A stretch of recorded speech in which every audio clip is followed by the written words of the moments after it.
विवेचना में आज कहानी भारत का संविधान बनाने वाले बाबा साहेब भीमराव अंबेडकर की।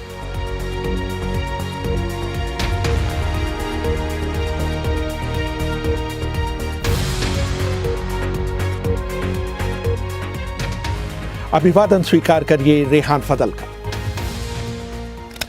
दिलचस्प बात यह है कि भारत की दो महान शख्सियतों भीमराव अंबेडकर और महात्मा गांधी के बीच कभी नहीं बनी। दोनों महान व्यक्तियों के बीच कई मुलाकातें हुई, लेकिन वो अपने मतभेदों को कभी नहीं पाट पाए। आज़ादी से 2 दशक पहले अंबेडकर ने अपने आप को अपने अनुयायियों के साथ स्वतंत्रता आंदोलन से अलग थलग कर लिया था।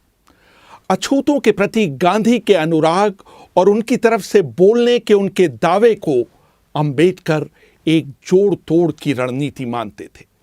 जब 14 अगस्त 1931 को गांधी से उनकी मुलाकात हुई थी, तो गांधी ने उनसे कहा था, मैं अछूतों की समस्याओं के बारे में तब से सोच रहा हूं जब आप पैदा भी नहीं हुए थे। मुझे ताज्जुब है कि इसके बावजूद आप मुझे उनका हितैषी नहीं मानते। धनंजय कीर अंबेडकर की जीवनी doctor Ambedkar life and mission में लिखते हैं। अंबेडकर ने गांधी से कहा, अगर आप अछूतों के खैरख्वाह होते तो आपने कांग्रेस का सदस्य होने के लिए खादी पहनने की शर्त के बजाय अस्पृश्यता निवारण को पहली शर्त बनाया होता। किसी भी व्यक्ति को जिसने अपने घर में कम से कम एक अछूत व्यक्ति या महिला को नौकरी नहीं दी हो, या उसने एक अछूत व्यक्ति के पालन पोषण का बीड़ा न उठाया हो, या उसने कम से कम सप्ताह में एक बार किसी अछूत व्यक्ति के साथ खाना न खाया हो, तो उसे कांग्रेस का सदस्य बनने की अनुमति नहीं दी जानी चाहिए थी। आपने कभी भी किसी जिला कांग्रेस पार्टी के अध्यक्ष को पार्टी से निष्कासित नहीं किया जो मंदिरों में अछूतों के प्रवेश का विरोध करते देखा गया हो। 26 फरवरी 1955 में जब बीबीसी ने अंबेडकर से गांधी के बारे में उनकी राय जाननी चाहिए, तो उन्होंने साफ शब्दों में कहा, I feel quite surprised at the interest which the outside world, Western world particularly, seems to be taking in Mr. Gandhi. I cannot understand that. So far as India is concerned, he was, in my judgment, an episode. Ambedkar कह रहे थे, मुझे इस बात पर काफी हैरानी होती है कि पश्चिम गांधी में इतनी दिलचस्पी क्यों लेता है। जहां तक भारत की बात है, वो देश के इतिहास का एक हिस्सा भर हैं, कोई युग निर्माण करने वाले नहीं। गांधी की यादें इस देश के लोगों के जहन से जा चुकी हैं। अंबेडकर अपने ज़माने में भारत के संभवतः सबसे पढ़े लिखे व्यक्ति थे। उन्होंने मुंबई के मशहूर एल्फिंस्टन कॉलेज से बीए की डिग्री ली थी। बाद में उन्होंने कोलंबिया विश्वविद्यालय और लंदन स्कूल ऑफ इकोनॉमिक्स से पीएचडी की डिग्री प्राप्त की। शुरू से ही वो पढ़ने, बागवानी करने और कुत्ते पालने के शौकीन थे। उस जमाने में उनके पास देश में किताबों का संभवतः सबसे बेहतरीन संग्रह था। मशहूर किताब इनसाइड एशिया के लेखक जॉन गुंथर ने लिखा है कि जब 1938 में मेरी राजगृह में अंबेडकर से मुलाकात हुई थी, तो उनके पास 8000 किताबें थी। उनकी मृत्यु तक ये संख्या बढ़कर 35,000 हो चुकी थी।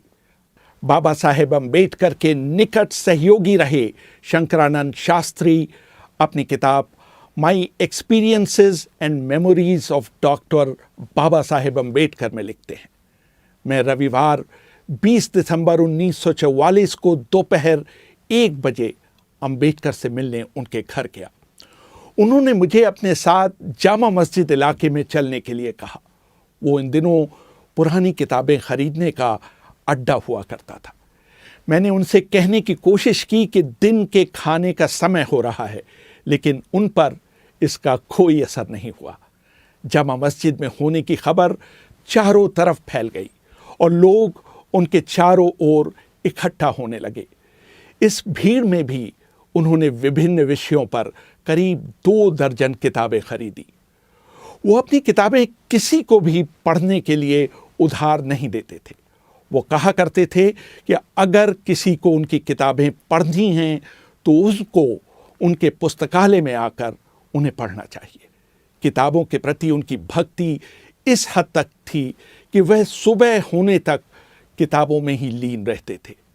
अंबेडकर के एक और अनुयायी नामदेव निमगड़े अपनी किताब in the tiger shadow the autobiography of an Ambedkarite में लिखते हैं, रात में अंबेडकर अपनी पढ़ाई में इतने खो जाते थे कि उन्हें बाहरी दुनिया का कोई ध्यान नहीं रहता था। एक बार देर रात मैं उनकी स्टडी में गया और उनके पैर छू लिए। किताबों में डूबे अंबेडकर बोले, टॉमी ये मत करो। मैं थोड़ा अचंभित हुआ। जब बाबा साहब ने अपनी आंख ऊपर उठाई तो मुझे देखकर वो झेंप गए।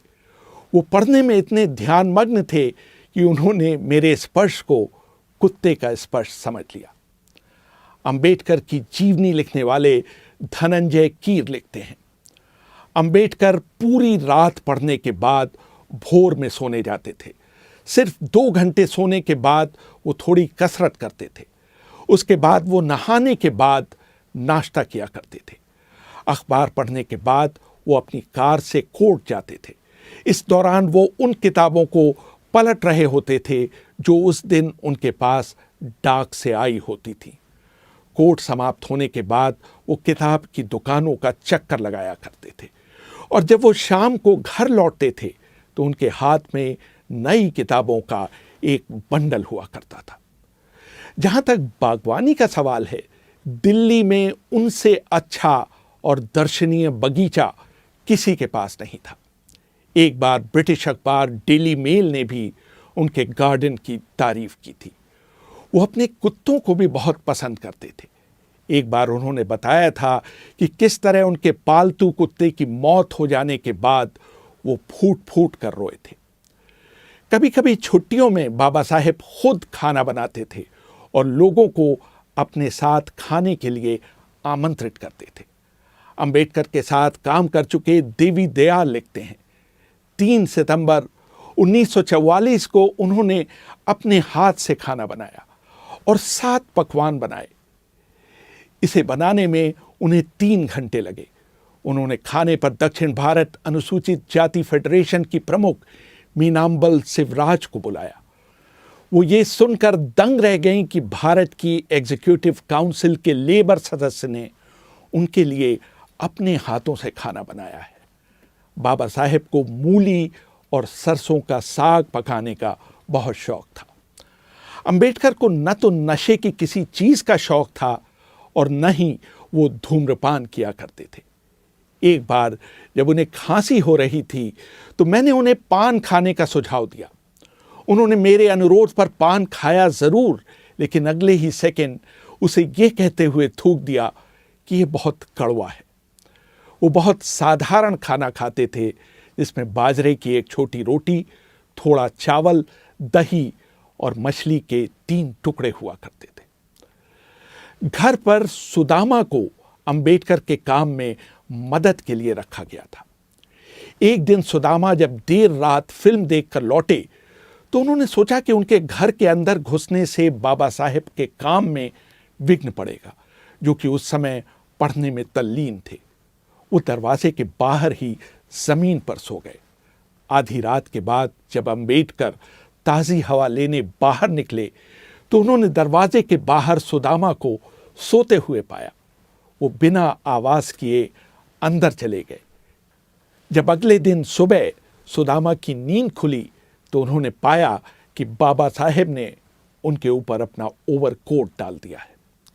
31 मार्च 1950 को मशहूर उद्योगपति घनश्याम दास बिड़ला के बड़े भाई जुगल किशोर बिड़ला अंबेडकर से मिलने उनके निवास स्थान पर आए। कुछ दिनों पहले बाबा साहेब ने मद्रास में पेरियार की उपस्थिति में हजारों लोगों के सामने भगवद गीता की आलोचना की थी। बाबा साहेब के सहयोगी रहे शंकरानंद शास्त्री अपनी किताब my experiences and memories of doctor Baba Saheb Ambedkar में लिखते हैं। बिड़ला ने उनसे सवाल किया कि आपने गीता की आलोचना क्यों की, जो कि हिंदुओं की सबसे बड़ी धार्मिक किताब है।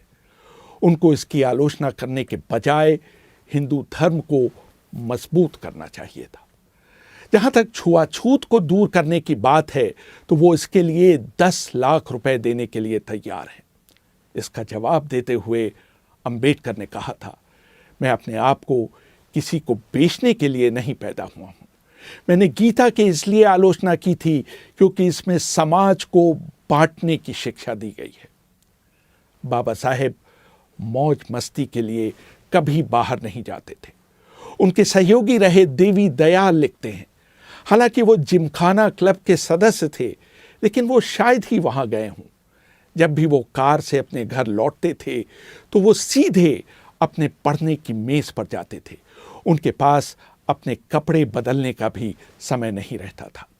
एक बार वो एक film a tale of two cities देखने गए। उसे देखते समय उनके मन में कोई विचार कौंधा और वो फिल्म बीच में ही छोड़कर घर लौटकर उन विचारों को लिखने लगे। वो घर के बाहर खाना नहीं पसंद करते थे। जब भी कोई उन्हें बाहर खाने पर ले जाना चाहता था तो उनका जवाब होता था, अगर तुम्हें मुझे दावत ही देनी है तो मेरे लिए घर पर खाना ले आओ। मैं घर से बाहर जाने वाला नहीं। बाहर जाने, वापस आने और व्यर्थ की बातों में मेरे कम से कम 1 घंटा बर्बाद होगा। इस समय का इस्तेमाल मैं कुछ बेहतर काम के लिए करना चाहूँगा। अपने जीवन के अंतिम पड़ाव में बाबा साहेब ने वॉयलिन सीखना शुरू किया था। उनके सचिव रहे नानक चंद रत्तू अपनी किताब last few years of doctor Ambedkar में लिखते हैं, एक दिन मैंने उनके बंद कमरे में चुपके से झांक कर एक अद्भुत नज़ारा देखा था। बाबा साहेब दुनिया की चिंताओं से दूर अपने आप में मग्न कुर्सी पर बैठे वायलिन बजा रहे थे। मैंने जब ये बात घर में काम करने वाले लोगों को बताई तो सब ने बारी बारी से जाकर वो अद्भुत दृश्य देखा और आनंदित हुए। रेहान फजल, BBC दिल्ली।